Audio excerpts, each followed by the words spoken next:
வணக்கம் ஃப்ரெண்ட்ஸ், உங்கள் எல்லாரையும் நான் பிருந்தாஸ் கிச்சனுக்கு அன்போடு இருக்கிறேன். இப்போ நம்ம ஹேர் ஆயில் தயார்படுவோம். நான் இதுக்கு முன்னாடி டிஃப்ரெண்ட்டாக போட்டிருக்கேன். இப்போ வந்து வேறு மாதிரி பண்ணுவோம். இதுக்கு வந்து நான் எடுத்துகிட்டு இருக்கிறது செம்பருத்தி இலை, ஒரு 10 இலை எடுத்துகிட்டு இருக்கேன்.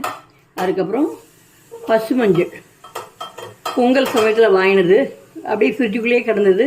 சரி, மஞ்சளும் தலைக்கு நல்லா போஷா கொடுக்குன்னு அரையும் எடுத்துகிட்டு இருக்கேன். இதுக்கு முன்னாடி நீங்கள் இதான் ஃபஸ்ட் டைம் பார்க்குறீங்கன்னாக்க சேனலை சப்ஸ்கிரைப் பண்ணிச்சுங்க, இதோட பெல் ஐக்கானையும் கிளிக் பண்ணிச்சுங்க. வாங்க வீடியோக்குள்ளே போகலாம். இப்போ இந்த இலையை நரம்பெல்லாம் அப்படி எடுத்துட்டு இலையை மட்டும் பிச்சு போட்டு தண்ணி விடாமல் அரைச்சி மஞ்சள் வந்து சின்ன சின்ன பீஸாக நறுக்கி போட்டு இல்லைன்னா துரியும் போட்டுக்கலாம். அது மாதிரி போட்டு தண்ணி விடாமல் அரைச்சி எடுத்துன்னு வரேன். இப்போ நான்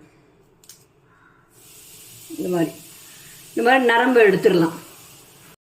நெல்லிக்காய் வாங்கினது கொஞ்சம் கலர் மாறி இருக்குது, ஒரு 10 நெல்லிக்காய் இருக்குது. நம்ம இதையும் இதோட துருவி போட்டு அரைச்சி எடுத்துன்னு வரதுலையும் அடுப்பில் வானலியை போட்டு இரும்பு கடாயினா நல்லாயிருக்கும் போட்டு ஒரு 200 மில்லி போல் எண்ணெய் தேங்காய் எண்ணெய் விடுறேன். நமக்கு எவ்வளோ தேவையோ அவ்வளோ விட்டுக்கலாம். இது காஞ்சிட்டு இருக்கட்டும், நான் அதுக்குள்ளேயும் அரைச்சி எடுத்துன்னு வரேன். இப்போது 1-2 அரைச்சிருக்கு, இதை அதில் போட்டுடலாம். எண்ணெய் வந்து ரொம்ப கொதிக்க வேண்டாம், எண்ணெய் சூடு வந்தால் போதும்.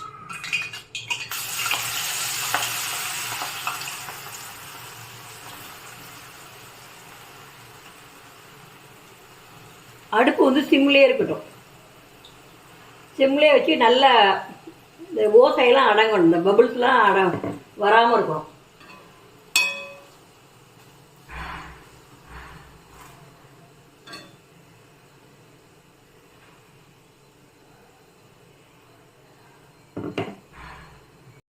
இப்போ இந்த மாதிரி பபுள்ஸ்லாம் வருது பார்த்தீங்களா, இது வந்து பபுள்ஸ்லாம் அடங்கணும், நுரையெல்லாம் அடங்கி நல்லா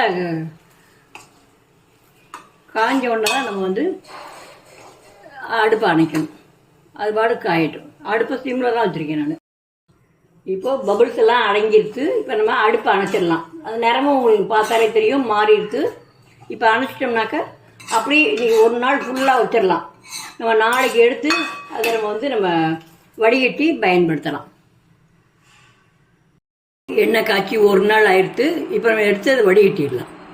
இந்த மாதிரி நீங்கள் பாட்டிலோ இல்லை எதில் நீங்கள் ஸ்டோர் பண்ணுமோ அதில் ஒரு புடலை வச்சுட்டு மெல்லிய காட்டன் துணியை போட்டுருங்க. இதில் எடுத்துகிட்டு அந்த எண்ணெயை எடுத்துகிட்டு வடிகட்டலாம். இந்த மாதிரி விட்டு வடிகட்டுறப்போ எண்ணெய் சிந்தாமல் பாட்டிலுக்குள்ளே போயிடும். இப்போது வடிகட்டியாச்சு. இதை நம்ம தலைக்கு தினம் தேய்ச்சிருந்தா முடி உதிராது, நல்லா வளர ஆரம்பிக்கும். நல்லா பச்சை கலரில் நல்லா எண்ணெய் நல்லா இருக்குது. நீங்களும் செஞ்சு பாருங்கள். பார்த்துட்டு உங்கள் ஒப்பீனியனை கமெண்டில் போடுங்க.